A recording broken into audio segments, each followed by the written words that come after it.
Sir నమస్తే, మీ పేరండి? నా పేరు లక్ష్మి అండి. లక్ష్మి గారు, ఏంటి సార్ ఏ ఊరు మంది?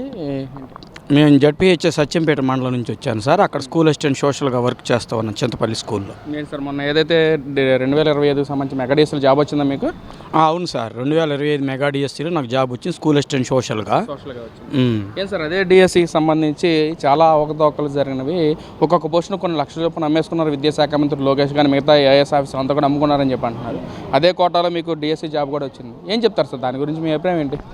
ఇది చాలా బాధాకరమైన విషయం. ఎందుకనంటే మేము ఎంతో కష్టపడి మెరిట్లో మాకు వచ్చినటువంటి, నేనే కాకుండా మా స్నేహితులతో పాటు అనేక మందికి ఈ డిఎస్సి 2025 రావడం జరిగింది. గత 6 ఏళ్లుగా డిఎస్సి లేకపోయినప్పటికీ కూడా మేము ఎంతో కష్టపడి డిఎస్సికి ప్రిపేర్ అవుతూ ఉన్నాం. అంతకు ముందున్నటువంటి అధికారులు డిఎస్సి ఇస్తామని చెప్పుకుంటూ 6 సంవత్సరాలు మా సర్వీస్ కూడా వృధా అయిపోయింది. ఎప్పటికీ మేము ఎందుకు బాధపడుతున్నామంటే, మేము కష్టపడి ఈ జాబ్ సంపాదించుకున్నప్పటికీ కూడా కొంతమంది లేనిపోయిన అపోహలకి తావిస్తూ పోస్టులను అమ్మి వేశారు, లేకపోతే పోస్టుల్ని తనకిష్టమైనటువంటి వాళ్ళకి రికమెండేషన్ ఇచ్చేశారు అనేటటువంటి మాటలన్నీ ఇవన్నీ అబోధ కల్పనలే తప్పక వాస్తవం కాదని నేను నిరాఘాటంగా చెప్పగలను. ముఖ్యంగా దీనిలో ఏదైతే 2025 సంబంధించిన మెగా డిఎస్సిలో హారిజాంటల్ రిజర్వేషన్ అనే ప్రక్రియ అసలు సరిగ్గా అమలు చేయలేదు, జీవో నెంబర్ 77 ప్రకారం అమలు చేయలేదు అని చెప్పి అంటా ఉన్నారు. మరి ఏం సార్, మరి దాని మీద మీ ఒపీనియన్ ఏంటి? హారిజాంటల్ రిజర్వేషన్ అనేటటువంటిది ముందుగానే ప్రభుత్వం ఏం చేసిందంటే, హారిజాంటల్ రిజర్వేషన్ ద్వారా ఎలాంటి సమస్యలు వచ్చినా పరిష్కరించే విధంగానే మొత్తం క్లియర్ చేసిన తర్వాతే నోటిఫికేషన్ ఇవ్వడం జరిగింది. ఎందుకంటే దీని ద్వారా ఎస్సీ 1, 2, 3 గ్రేడ్స్ ఉన్నటువంటి వాళ్ళకు కూడా ప్రత్యేకమైనటువంటి జాబ్స్ ఈ కేటగిరీలో రావడం జరిగింది. అందుచేత హారిజాంటల్ రిజర్వేషన్ అనేటటువంటి ప్రత్యేకంగా ఈడిఎస్సితోనే ప్రారంభమైందని నేను ఘంటాపథంగా చెప్పగలను. సార్ మీ వయసు ఎంత ఉంటుంది? నా వయసు 44 సంవత్సరాలు సార్. ఇంకా 44 సంవత్సరాలు సార్ ఇప్పటికీ. ఇంకా నాకు దాదాపుగా 18 సంవత్సరాల సర్వీస్ మిగిలి ఉంది. అంటే ఒకవేళ ఈ డిఎస్సి కానీ పోతే ఇంకా అవకాశం ఉంటుందంటారా సార్ మీకు? ఇక నాకు వయసు కూడా ఏజ్ కూడా చాలా ఎక్కువైపోవటం వల్ల మరో డిఎస్సికి అవకాశం ఉండే ఛాన్స్ లేదు. ఎందుకంటే వయసు పెరిగే కొద్ది మెమరీ శక్తి ఆటోమేటిక్గా లాస్ అయిపోతూ ఉండేది కనుక మరో డిఎస్సికి ఎదురు చూసి చదివేటంతలేదు. ఇప్పటికే మేము కోచింగ్లు కొన్ని వేల రూపాయలు హెచ్చించి మా కుటుంబ పరిస్థితిని విడిచిపెట్టి ఎక్కడో కోచింగ్ తీసుకుని చదువుకున్నాం. ఎంతో కష్టపడి మాకు జాబ్ వచ్చినప్పుడు వివిధ పడనటువంటి వ్యక్తులు మీకు లంచాల ద్వారా వచ్చిందని అనడం, ఆ మాటలు ఏంటంటే మాకు చాలా బాధాకరంగా ఉంది. మీరు ఎప్పటి నుంచి ప్రిపేర్ అవుతున్నారు ఈ డిఎస్సికి సంబంధించి? ఎన్ని సంవత్సరాలు మీ ఇది?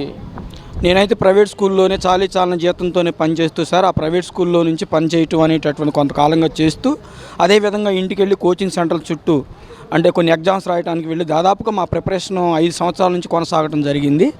ఆ ప్రిపరేషన్లో ఎన్నో ఒడిదుడుకులు ఎదుర్కొన్నప్పటికీ కూడా ముందుగా మాకు ఏదైనా సరే ఈ ప్రభుత్వం ఇచ్చినటువంటి డిఎస్సిని తప్పనిసరిగా సాధించాలనేటటువంటి పట్టుదలతో ఒక ఉన్నతమైన లక్ష్యాన్ని ఏర్పాటు చేసుకుని మేము ఎంతగానో కృషి చేసి కేవలం మెరిట్ ద్వారా మాత్రమే మేము ఈ డిఎస్సికి కష్టానికి కూడా ఫలితం లేకుండా ఈరోజు వైసీపీ నాయకులు చేస్తున్న ఆరోపణలు ఏ విధంగా చేస్తారు సార్ మీరు?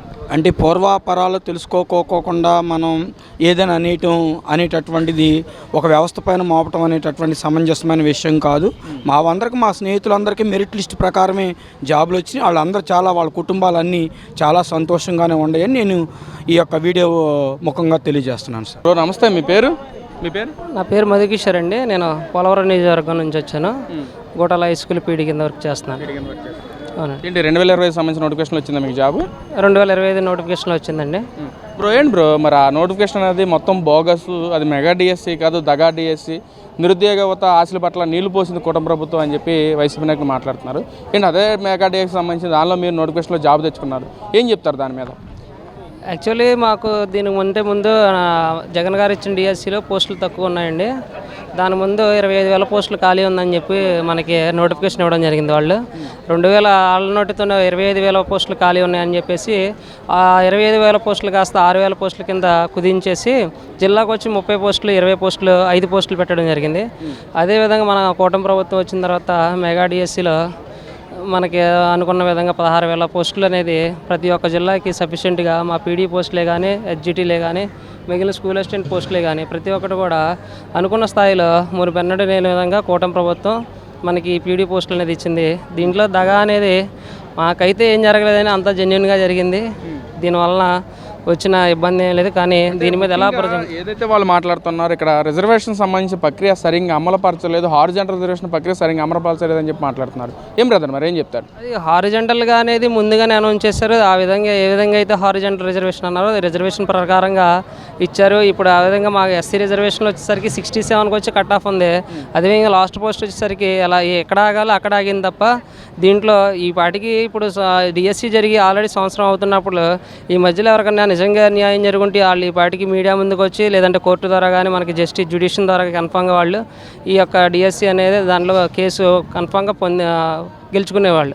ఎట్లాంటి కూడా ఫ్రాడ్ జరగలేదు కాబట్టి ఈ యొక్క దగా డిఎస్సి కాదు, ఇది మెగా డిఎస్సి చాలా జెన్యున్గా జరిగిందని చెప్పొచ్చు. ఏదైతే నోటిఫికేషన్ వచ్చిన 8 నెలలు 9 నెలలు అని చెప్పి అంటా ఉన్నారు, మరి ఇన్ని రోజులు కూడా సైలెంట్గా ఉండి ఇప్పుడు బయటకు వచ్చేసి ఒక్కొక్క దానిలో అవకతవకలు జరిగినవి, పోస్టులు లక్షల చొప్పున అమ్మేసుకున్నారు, లేదా రిజర్వేషన్ ఒక సామాజిక వర్గానికి కట్టబెట్టారు పోస్టులు అని చెప్పి ఇప్పుడు కొత్తగా పేపర్ లీకేజ్ అంటూ కూడా మాట్లాడుతున్నారు. మరి ఏం రాదు అసలు వీటిలన్నింటినీ మనం ఎలా చూడొచ్చు అంటారు?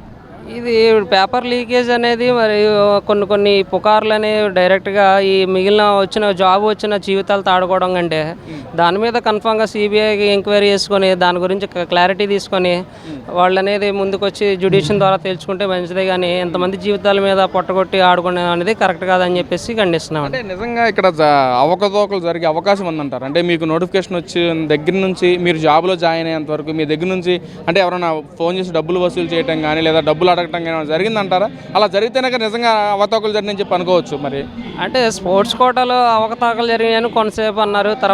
తర్వాత మెగా డిఎస్సీలో తర్వాత వచ్చేసరికి పోస్టులు కొన్నారు, అమ్మారని చెప్పేసి ఎమ్మెల్యేల ద్వారా త్రూ జరిగినాయి అన్నారు. మాకు తెలిసి అయితే ఈ డబ్బులు ఇచ్చిన దాఖలాలు కానీ డబ్బులు తీసుకున్న దాఖలాలు కానీ ఎక్కడ కూడా కనిపించలేదు. ఈవెన్ స్పోర్ట్స్ కోటాలో ఏమన్నా లోటుపాట్లు జరుగున్నా కానీ అది వాళ్ళు ఎలా ఇచ్చారంటే ఫెడరేషన్స్కి వేరే కొన్ని సర్టిఫికేట్లు వాల్యూ ఇచ్చారు, అసోసియేషన్కి కొన్ని సర్టిఫికేట్లు వాల్యూ ఇచ్చారు. ఆ విధంగా ఫెడరేషన్కి ఉన్నది కొన్ని ఉన్న తర్వాత స్పోర్ట్స్ కోటాలు ఇచ్చిన సర్టిఫికేట్లు ఇచ్చేసిన తర్వాత జాబులు ఆ జీవోని రద్దు చేయడం జరిగింది. దాని ద్వారా వాళ్ళు దాన్ని కూడా హారిజంటల్ రిజర్వేషన్తోనే స్పోర్ట్స్ కోటా కూడా ఇవ్వడం జరిగింది. దాని ద్వారా ఎవరైతే నేషనల్స్ ఆడారో యూత్ నేషనల్స్ ఆడారో ఎప్పటి నుంచో ఉన్నారో వాళ్ళందరూ కూడా మంచిగా ఈ జాబ్లో సెటిల్ అవ్వడం జరిగిందండి.